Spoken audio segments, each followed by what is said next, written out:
अगर पति अपनी पत्नी को किसी से बात करने के लिए मना करता है और पत्नी उसकी बातों को गौर नहीं फरमाती और उसके बावजूद भी अगर वो उससे बातचीत करती है अपने पति की बातों को से ऊपर जाकर के भी,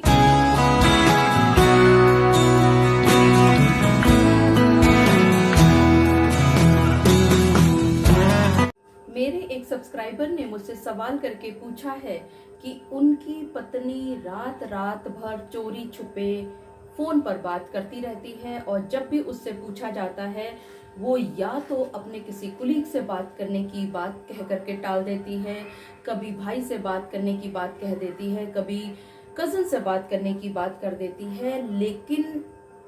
मेरे इस सब्सक्राइबर को पूरा पूरा यकीन है कि वो किसी परपुरुष के साथ संबंधों में है, लेकिन पत्नी हाँ नहीं कर रही। क्या इस बिना पर तलाक कोर्ट में वो दायर कर सकते हैं?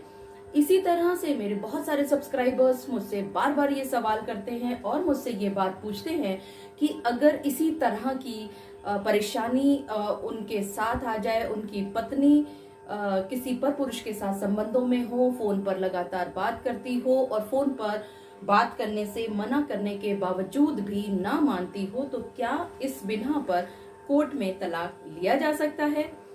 मैं एडवोकेट मोहिनी मोना आप सभी का पुनः स्वागत करती हूं और आप सभी देख रहे हैं अपना पसंदीदा चैनल मोहिनी मोना एडवोकेट। अगर आपने मेरे इस चैनल को अभी तक सब्सक्राइब ना किया हो या आप मेरे इस चैनल के लिए नए हैं तो इसको जल्दी से जल्दी सब्सक्राइब कर दें ताकि आपको इसी तरह के लीगल इंफॉर्मेटिव वीडियोस की नोटिफिकेशन सबसे पहले मिल सके।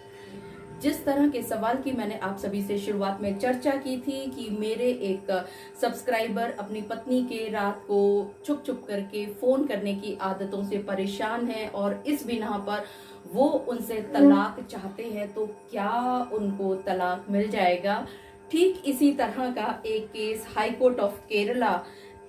के समक्ष आया और इन्हीं सब बातों पर विस्तार से इस केस में चर्चा की गई। अब देखिए इस केस में होता क्या है कि पति और पत्नी की शादी 23/5/2006 को एक टेम्पल में होती है और ये दोनों एक साथ अर्नाकुलम में रहना शुरू कर देते हैं। 8/11/2007 को एक बच्चे का जन्म होता है, लेकिन इन दोनों के संबंध, पति और पत्नी के जो आपसी संबंध थे वो कभी भी सौहार्द नहीं रहे। शादी के पहले दिन से ही इनके बीच में लड़ाई झगड़ा होता रहा। पति ने परेशान होकर के 2008 में एक डिवोर्स पिटीशन अपनी पत्नी के खिलाफ केस कोर्ट के अंदर दायर कर दी। इसी तरह से पत्नी ने भी जो भी गोल्ड आइटम्स थे उनको वापस लेने के लिए और पैसे की रिकवरी के लिए उन्होंने 2011 में एक केस कर दिया और पति ने उधर एक और केस दायर कर दिया कि वो इस माइनर चाइल्ड की कस्टडी अपने पास चाहते हैं, क्योंकि उनको अपनी पत्नी की हरकतों पर शंका है कि इसका कुप्रभाव उनके बच्चे पर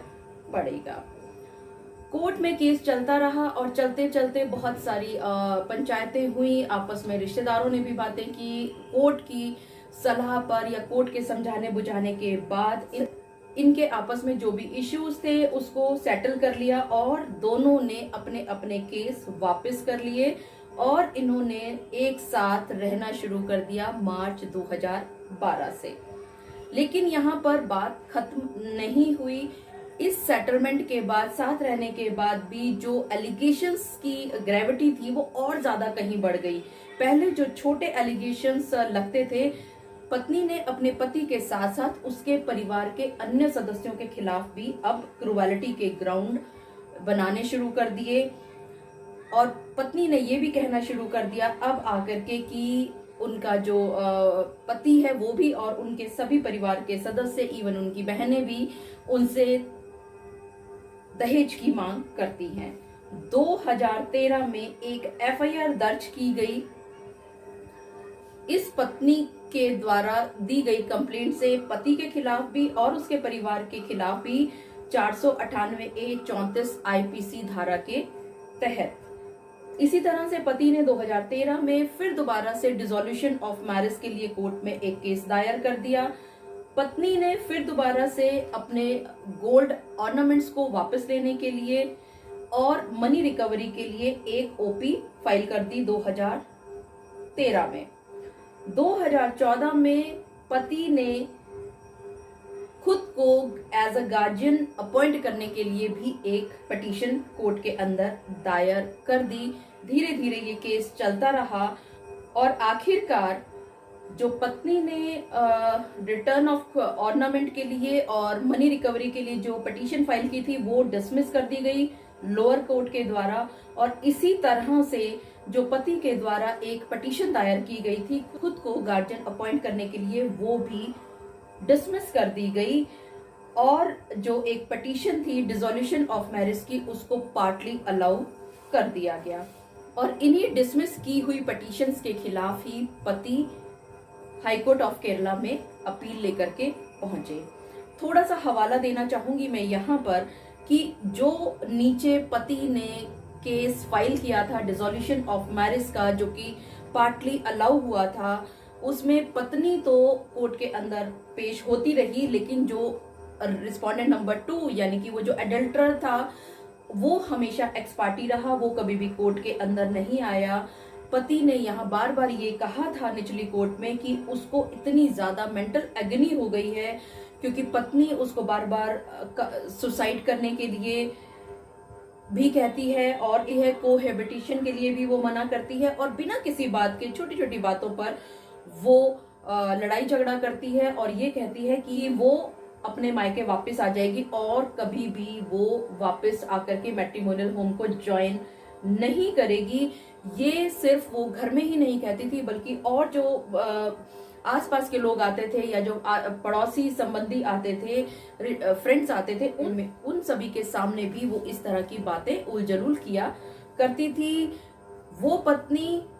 सिर्फ पति के खिलाफ ही नहीं बल्कि अपनी सास के खिलाफ भी बहुत ही ज्यादा अब्यूजिव लैंग्वेज यूज करती थी और एक तरह से उसने उस पति का जीना नरक कर दिया गया था। यहाँ ये बात बार बार उठी थी कि क्योंकि इन लोगों के आपस में जो जितने भी एलिगेशंस थे या जितने भी इनके आपस में मनमुटाव थे वो सारे के सारे खत्म हो चुके थे, सेटलमेंट हो चुकी थी, और क्योंकि सेटलमेंट होने के बाद ये विड्रॉ करके एक साथ एर्नाकुलम में रहना शुरू कर दिया था, तो अब ये कहना बहुत गलत है पति का फिर से जब सेकंड टाइम पे पिटीशन फाइल की थी कि वो क्रूअलिटी अभी तक चली आ रही है, जबकि पति ने बार बार ये कहा कि उन्होंने जो पहला पिटीशन वापस की थी ये सोच करके की थी कि शायद की पत्नी अपने व्यवहार को बदल देगी, लेकिन ऐसा कुछ नहीं हुआ, बल्कि उसका व्यवहार पहले से भी ज्यादा क्रूअल हो गया और वही घटनाएं बार बार रिपीट होती रही। जैसे वो पहले परेशान किया करती थी, जैसे वो पहले एलिगेशंस लगाया करती थी सेटलमेंट से पहले, इसी तरह से उसने बाद में भी एक साथ रहते हुए इसी तरह की घटनाएं की, उसके साथ क्रूअलिटी की, तो उसकी जो क्रूअलिटी है वो इसी तरह से खड़ी हुई है। यहाँ एक बात जो कोर्ट के सामने नजर आई या कोर्ट ने बहुत ज्यादा जिसकी चीज के ऊपर ध्यान दिया वो ये रहा कि ये कहना बार बार पति का कि वो किसी और परपुरुष के साथ संबंधों में है, इन सब जो भी उसने एविडेंसेस दिखाए, जो भी गवाही के दौरान पे उसने अपने फ्रेंड्स की जो टेस्टिमनी की, उससे ये साबित नहीं होता कि उनकी पत्नी एडल्ट्रस नेचर की है, तो इस ग्राउंड पर तो उनको तलाक नहीं दिया जा सकता। लेकिन हाँ, जब पति बार बार मना कर रहा था कि आप किसी और के साथ रात रात को फोन ना करें, और जब सारे के सारे रिकॉर्ड्स कोर्ट में मंगवाए गए थे तो वो सारे रिकॉर्ड्स ये शो करते थे कि वो एक ही व्यक्ति के साथ बहुत ज्यादा बार बार फोन करती थी, और पकड़े जाने पर वो अक्सर यही कहा जा करती थी कि ये मेरा कुलीग है और हम ऑफिस से संबंधित बातें कर रहे हैं। और पति ने ये भी कहा कि शादी से पहले भी उनके संबंध थे और शादी के बाद भी उनके संबंध लगातार चल रहे हैं। यहाँ पत्नी के द्वारा एक तर्क रखा गया कि अगर ये एडल्ट्रस नेचर की बात थी, ये एलिगेशन स्टैंड करते थे, तो इन्होंने प्रीवियस जो पहली पिटीशन फाइल की थी डिवोर्स की, उसके अंदर इन्होंने ये ग्राउंड्स क्यों नहीं लिए। तो यहाँ पर पति ने बहुत अच्छी तरह से, बहुत विस्तार से ये बताया कि उनको सिर्फ शक था, लेकिन उनको यकीन तब हुआ जब ये दोबारा से रहने लगे और इन्होंने कॉल रिकॉर्ड्स चेक किए, फोन चेक किए, तो उनको ये मालूम पड़ा कि वो किस किस समय पर बात करती हैं। और कोर्ट ने भी ये देखा कि रात को बहुत बार 10 के बाद 10, 11, 12 तक इनके फोन होते हैं, 10-10 बार इनकी मिस्ड कॉल होती हैं। और बल्कि एक बार तो ऐसा हुआ कि आधा-आधा, 1-1 घंटे भी इनकी बात हुई, जिससे ये बात पता चलती है कि हाँ, इनके कहीं ना कहीं कोई संबंध तो थे। और पति के मना करने के बावजूद भी अगर वो फोन कर रही हैं, जो कि एविडेंस में बहुत क्लियरली आ गया था कि पति जब भी उनसे पूछते थे तो पत्नी ने जवाब दिया कि हाँ, पति उनसे पूछते थे कि वो किन से बात कर रही हैं। वो पत्नी बताती थी कि वो अपने कुलीग से बात कर रही हैं, और पत्नी ने अपनी गवाही में ये भी कहा कि पति फोन करने से मना करते थे। तो यहाँ हाई कोर्ट ऑफ केरला ने बहुत विस्तार से सभी चीजों पर संज्ञान लेते हुए, सभी बातों पर चर्चा करते हुए अंत में ये निर्णय दिया कि अगर पति अपनी पत्नी को किसी से बात करने के लिए मना करता है और पत्नी उसकी बातों को गौर नहीं फरमाती, और उसके बावजूद भी अगर वो उससे बातचीत करती है अपने पति की बातों को से ऊपर जाकर के भी, तो ये अपने आप में बहुत बड़ी क्रूएलिटी होती है पति के लिए, और इस बिना पर उनको तलाक दिया जा सकता है। आशा करती हूँ कि आप सभी को ये बहुत अच्छी तरह से पता चल चुका होगा कि अगर ऐसी ही स्थिति आप में से किसी के भी साथ होती है, तो आप इस लैंडमार्क जजमेंट का हवाला देते हुए अपनी पत्नी से तलाक का केस दायर करके तलाक ले सकते हैं और आराम की जिंदगी जी सकते हैं। अगर आपको मेरा आज का ये वीडियो भी अच्छा लगा हो तो इसको लाइक, शेयर और कमेंट करना ना भूलिएगा। और हाँ, अगर आपने मेरे इस चैनल को अभी तक सब्सक्राइब ना किया हो या आप मेरे इस चैनल के लिए नए हैं तो इसको जल्दी से जल्दी सब्सक्राइब कर दें, ताकि आपको इसी तरह के लीगल इन्फॉर्मेटिव वीडियोस की नोटिफिकेशन सबसे पहले मिल सके। अपना और अपने परिवार का बहुत अच्छी तरह से ध्यान रखिएगा। Thank you, take care, bye bye.